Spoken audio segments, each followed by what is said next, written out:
جو لوگ اپوزیشن میں ہیں آج وہ کل حکومت میں تھے. جب وہ حکومت میں تھے تو بدقسمتی سے انہیں کوئی بات سمجھ نہیں آتی تھی. ہم انہیں کہتے تھے کہ آپ کی باری آئے گی، انہیں سمجھ ہی نہیں آتی تھی. اب ان کی باری آ گئی، اب باری ختم ہونے میں نہیں آ رہی ہے. مجھ جیسے لوگ یہ نہیں چاہتے کہ ہمارے مخالفین تکلیف کاٹیں، مگر ہم یہ بھی نہیں چاہتے کہ اداروں کی بے توقیری ہو، اور ہم یہ بھی نہیں چاہتے کہ ملک ڈسٹیبلائز ہو. پارٹی عہدیداران، دوستوں، ساتھیوں، معزز خواتین، السلام علیکم. بنیادی طور پہ آج ہم میاں عطر صاحب کی دعوت پہ یہاں آئے ہیں، اور یہ دعوت حافظ میاں نعمان صاحب کے اعزاز میں، اور جن لوگوں نے بائی الیکشن میں دن رات ایک کیا ان کے اعزاز میں میاں عطر صاحب نے منعقد کی ہے. میاں صاحب بہت شکریہ آپ کا. حافظ نعمان صاحب محتاج تعارف نہیں ہیں. ان کا خاندان لاہور کا ایک نمایاں سیاسی، سماجی، مذہبی اور کاروباری خاندان ہے. ایک پرانے پولیٹیکل کامریڈ ہیں، اسٹوڈنٹ پالیٹکس بھی کی ہے، صوبائی اسمبلی کے رکن بھی رہے ہیں، لیسکو کے چیئرمین بھی رہے ہیں، اور اب الحمدللہ قومی اسمبلی کے رکن منتخب ہوئے ہیں. میری ان کے خاندان کے ساتھ اور سلمان رفیق صاحب کی بڑی کلوز ایسوسیشن ہے، بلکہ ہمارے بچوں کی بھی، وہ بھی ایک دوسرے کے کلاس فیلوز ہیں. حافظ نعمان صاحب نے 10 ماہ ثاقب نثار، قمر جاوید باجوہ اور عمران خان صاحب کی فسطائیت کے دور میں جیل کاٹی، اور ان پہ جو الزام لگائے گئے اس میں کوئی صداقت نہیں تھی. ان کے انویسٹیگیٹر بھی ہنستے تھے جب ان سے گفتگو کرتے تھے کہ یہ ہم نے کیا سنگین مذاق کیا ہے. ہم اکٹھے جیل میں تھے. حافظ نعمان صاحب نے بڑی پامردی اور خندہ پیشانی کے ساتھ جیل کا وقت کاٹا، اور ہماری امامت کے فرائض بھی سر انجام دیتے رہے. تو یہ لیٹ پہنچے ہیں قومی اسمبلی میں، انہیں پہلے پہنچنا چاہیے تھا. بہرحال دیر آید درست آید. مجھے یقین ہے کہ ان جیسے لوگ قومی اسمبلی کی زینت میں اضافہ کریں گے. یہ بہادر آدمی ہیں، کبھی کسی کی خوشامد نہیں کرتے، سیدھی بات کہتے ہیں، اور اگر سیدھی بات نہ کہہ سکیں تو زیادہ دیر میری طرح رہ نہیں سکتے. تو میں بہت خوش ہوں، سچی بات ہے. ایسے ہی لوگوں کو اسمبلیوں میں جانا چاہیے، جو اسمبلیوں میں جا کے کنٹریبیوٹ کریں، اور جو جماعتوں کے اندر بھی جرأت اور ہمت کے ساتھ اپنا موقف پیش کر سکیں.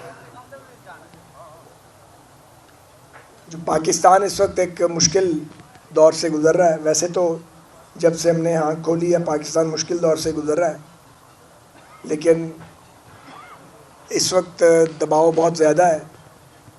ہمارے سامنے بھارت ہے جو ہماری سلامتی پہ ادھار کھائے بیٹھا ہے. بدقسمتی سے ہماری جو شمالی سرحد ہے وہاں پہ افغان حکمرانوں کے ساتھ بھی تعلقات کشیدہ ہو چکے ہیں، اور وہ دہشت گردوں کو روکنے میں ناکام رہے ہیں جو افغان سوائل یوز کر کے پاکستان میں آ کے دھماکے کرتے ہیں اور ہمیں ڈی اسٹیبلائز کرنے کی کوشش کرتے ہیں. تو یہ کافی پریشر ہے، پاکستان اس وقت پریشر میں ہے میرے خیال میں. اس کے بعد اندرون ملک بھی جو بعض دہشت گرد تنظیمیں ہیں وہ ایکٹیو ہیں. ہماری مسلح افواج، سیکیورٹی ادارے، حساس ایجنسیاں، وہ سب اپنے کام پہ گامزن ہیں، اور اپنے خون سے وہ ملک کی حفاظت کر رہے ہیں. لیکن یہ سلسلہ بھی جاری ہے. اگلی بات جو میں کہنے لگا ہوں یہ میری ذاتی رائے ہے، یہ میری جماعتی رائے تو نہیں ہے. میں اپنی ذات کی نمائندگی ضرور کر سکتا ہوں. میں یہ سمجھتا ہوں کہ یہ وقت پاکستان میں درجہ حرارت نیچے لانے کا وقت ہے، یہ ٹیمپریچر بڑھانے کا وقت نہیں ہے. میں یہ سمجھتا ہوں ایک 50 سال کی سیاسی زندگی گزارنے کے بعد کہ ایک دوسرے کو القابات دے کے اور ایک دوسرے کے ساتھ جھگڑا کر کے راستہ نہیں نکلے گا. اداروں کا بھی احترام کرنا پڑے گا اور اداروں کو بھی احترام کرنا پڑے گا. دونوں چیزیں کرنی پڑیں گی. ٹیمپریچر نیچے آنا چاہیے، اور پاکستان کے اندر ایک دوسرے سے بات چیت کا راستہ نکلنا چاہیے. جو لوگ اپوزیشن میں ہیں آج وہ کل حکومت میں تھے. جب وہ حکومت میں تھے تو بدقسمتی سے انہیں کوئی بات سمجھ نہیں آتی تھی. ہم انہیں کہتے تھے کہ آپ کی باری آئے گی، انہیں سمجھ ہی نہیں آتی تھی. اب ان کی باری آ گئی، اب باری ختم ہونے میں نہیں آ رہی ہے.